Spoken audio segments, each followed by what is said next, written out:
Hello my friends, it's the Game Boy Geek here. Today we're going to be up to 8 warriors and we're going to be battling it out like a battle royal. We're going to see who's the last man standing. We're talking about Ultimate Warriors here. This is from Matago and through Asmodee in the US. This is sort of a action selection game with cards, and you're just battling it out kind of like King of the Hill, similar to King of Tokyo, but quite different at the same time. 2 to 8 players, 30 minutes to play. Let's take a look. I'll show you how it's played. I'll see you on the other side.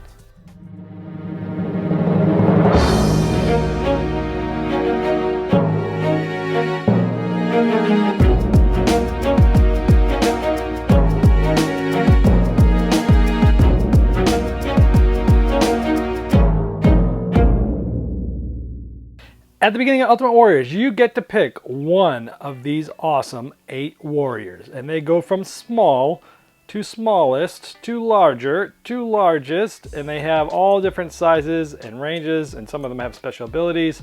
But you get to pick which one you want to start with at the beginning of the game. Now when you pick your guy, this is the smallest and this is the largest in the game. It comes with this character card which shows you how much health he has, how many life. He has 5 hearts of life. It shows what his size is 5. And look at this guy. It starts with 5 hearts. This guy starts at 16. But this guy's really good at defense. This guy's terrible at defense, but he has a whopping offense, and he's a size of 16. Largest, smallest, and each guy also gets a lucky charm that we'll talk about in just a moment. And everybody basically gets 8 action cards that they'll be able to play on their turn. And then before we start, people will be placing their guys out on one of the 8 different spots on the board, and then we'll start. So here's the 8 cards that everybody gets. Now everyone is completely different in this game, but all of them are numbered 1 through 8. Everybody has the same what's called initiatives. And this is important because what you're going to do is on your turn, you're going to select one of these cards and put it face down. Now the card with the highest number initiative is going to be able to get to go first.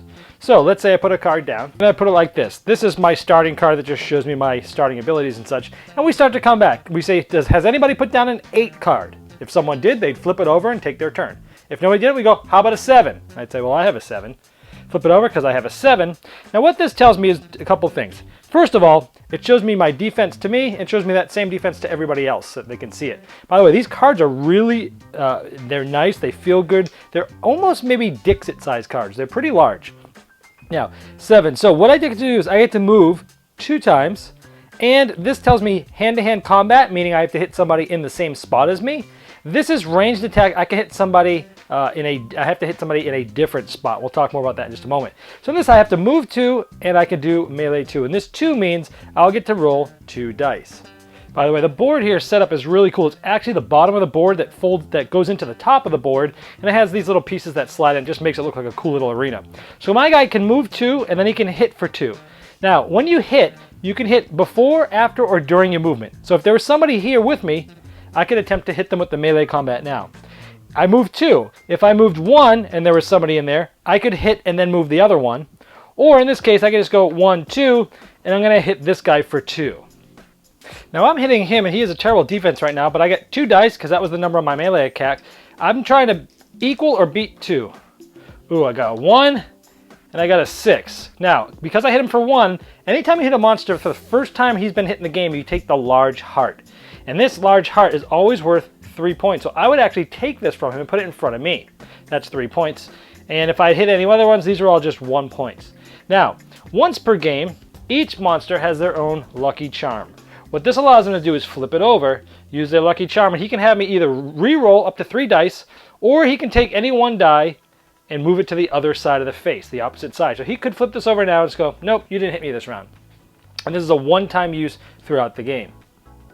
Then let's say we start counting down because that was a 7 card, 6, 5, 4, 3. Nobody's played anything, and then we say 3. And yes, this guy has played a 3. This allows him to not move anywhere, but he gets to hit 3 in the same spot and 4 in a ranged attack. So first, we already know that he's already in the same spot with the purple guy that just hit him. So he's going to get 3 attack dice against that guy. But his defense is at a 6, so he's going to get 3 dice to roll. Ooh, and he missed all 3 of them. Did not even damage him once. Now, he also had, if you remember, a 4 ranged attack, and he does not move. Now, ranged attack allows you that you can't hit in the same spot. You can hit in any other spot. If you're hitting 2 spots away, every dice is worth 1 less. So I still get to roll my 4 dice. So each one of these is one less. 0, 0, 5, and 3. Now, because it's all one less, this guy here, because each of these are actually really one less, I hit him once because this 6 became a 5 and that 4 became a 3. So he would lose 1 life and he'd give the dragon that big heart that's worth 3 points. So now he's the only one who hasn't played a card yet. We start counting down and we say 2. And he had a 2. He doesn't move anywhere. He doesn't hit anybody in the same spot, but he does have 3 dice for ranged attack. Now, if for some reason multiple people played the same initiative, the lowest, smallest guy goes first because he's smaller and more agile. Well, since that pesky dragon used his lucky charm in the first round, he's an easy target. So I'm going to roll my 3. Now remember, he's 2 spots away, so each one of these is worth as 1 less. So I have 3 4s there essentially. Now because these are essentially 3 4s, all 3 of them hit there. He doesn't have a lucky charm left. So I would take 1, the blue guy would take 1, 2, 3, flip these over and put them in front of him. So that's 3, 4, 5 points that he just gained, and this guy just lost a bunch of life. If at any time you lose your last life, you are dead, you're eliminated, you are out of the game, and you cannot win. Now, at the end of the round here, everyone's played 1 card, and we go here. These are rocks. See, the people who paid to see these Ultimate Warriors battle, they want a long, good battle. If someone gets killed in the first round, the crowd throws 3 rocks at the person who killed them, and they lose 3 damage. 2 in the second round, 1 in the first round. So only by the fourth round should you actually really kill somebody because you don't get penalized for it. Now, so you're just playing 1 card per round, boom, and then you go to the next round, go all the way down through 7. If at any time you have 0 damage, you die, you're eliminated, you're out of the game, and that player, if this guy was killed, would get this in front of them as a trophy for a tiebreaker at the end of the game. At the end of the 7 rounds, you have played 7 of your 8 cards, so there's always going to be 1 card you don't play. And if you're the only person standing at any time, you automatically win. If you get down to the end of the round and you and someone else is still living, you then count up all the points that you have, and whoever has the most is the winner. If you're tied, then whoever killed the most people and have the trophies in front of you would be the winner.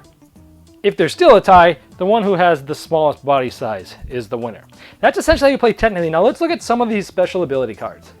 Now each player has 2 cards that's a special ability. Let me just show you a few of them just so you can get a feel for it. This one is, he gets a melee attack equal to the amount of dice is equal to however many cards he's played before it. So if you play this card on your last round, you get to roll 6 dice. So you'll play this card late. Pretty cool. This one says he blinds everybody with his colorful outfit, and each person rolls, the person attacking you this round, when this is up there, would roll 1 less dice in either attack versus you. Banzai's really cool. He gets stronger the closer to dying he is. He just gets more crazy. So if he only has 1 heart left, he actually gets to roll 6 dice. Awesome. Where if he has 6 health, he's only rolling 1 dice. So this is good if you're almost dead to be last minute banzaiing around people. And this guy also, when you hit somebody, when this card's out, instead of taking it as a point, you actually take and add the heart to you, and it gives yourself more life. You take it from the other person. Awesome. This guy is, there's 3 dice, and you're doing a ranged attack, but you can hit everybody in that spot. So that's just an idea of how some of these special ability cards work. And as I mentioned, every one of these characters are quite different. All the cards are different. Even the ones without special abilities are different. They all have a different flavor and feel differently. And again, you're either going to win before the 7th round, be the only one standing, or at the end of the 7th round, whoever has the most points that is still standing is the winner. Wow, this game is really cool. I mean, it does feel a little bit like King of Tokyo, like you're just trying to kill people. And you know, there's not... Yeah, you can just win by points, kind of like King of Tokyo if you're all alive, but it's not like a race to see who gets the most points. There's a lot there. I mean, there's attacking on every turn just about in this game. Now, I like how, you know, you've got these 8 cards, and all the warriors are just so uniquely different from each other, both in look and stature and in cards and in special abilities. It's really cool because you've got some things where you're like, it feels like a mini programming game where like, I'm only playing 1 card, but I gotta guess, I'm playing a 7. Has anybody played an 8 yet?